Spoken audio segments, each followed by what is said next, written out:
Chapter 11. In the spring, at the time when kings go off to war, David sent Joab out with the king's men and the whole Israelite army. They destroyed the Ammonites and besieged Rabbah, but David remained in Jerusalem. One evening, David got up from his bed and walked around on the roof of the palace. From the roof he saw a woman bathing. The woman was very beautiful, and David sent someone to find out about her. The man said, "Isn't this Bathsheba, the daughter of Eliam, and the wife of Uriah the Hittite?" Then David sent messengers to get her. She came to him, and he slept with her. She had purified herself from her uncleanness. Then she went back home. The woman conceived and sent word to David, saying, "I am pregnant." So David sent this word to Joab. "Send me Uriah the Hittite." And Joab sent him to David.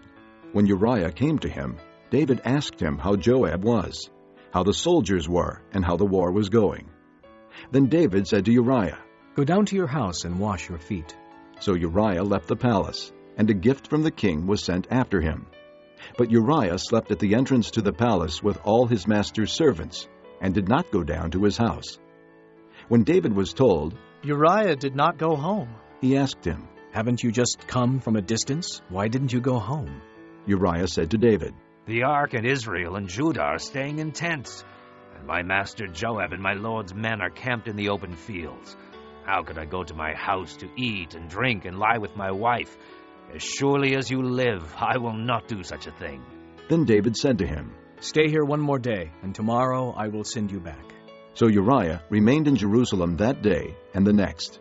At David's invitation, he ate and drank with him, and David made him drunk. But in the evening, Uriah went out to sleep on his mat among his master's servants. He did not go home. In the morning, David wrote a letter to Joab and sent it with Uriah. In it he wrote, "Put Uriah in the front line where the fighting is fiercest. Then withdraw from him so he will be struck down and die." So while Joab had the city under siege, he put Uriah at a place where he knew the strongest defenders were. When the men of the city came out and fought against Joab, some of the men in David's army fell. Moreover, Uriah the Hittite died. Joab sent David a full account of the battle. He instructed the messenger, "When you have finished giving the king this account of the battle, the king's anger may flare up, and he may ask you, 'Why did you get so close to the city to fight? Didn't you know they would shoot arrows from the wall? Who killed Abimelech, son of Jerubbesheth? Didn't a woman throw an upper millstone on him from the wall, so that he died in Thebes? Why did you get so close to the wall?' If he asks you this, then say to him, 'Also, your servant Uriah the Hittite is dead.'" The messenger set out, and when he arrived, he told David everything Joab had sent him to say. The messenger said to David, "The men overpowered us and came out against us in the open, but we drove them back to the entrance to the city gate. Then the archers shot arrows at your servants from the wall, and some of the king's men died. Moreover, your servant Uriah the Hittite is dead." David told the messenger, "Say this to Joab. Don't let this upset you.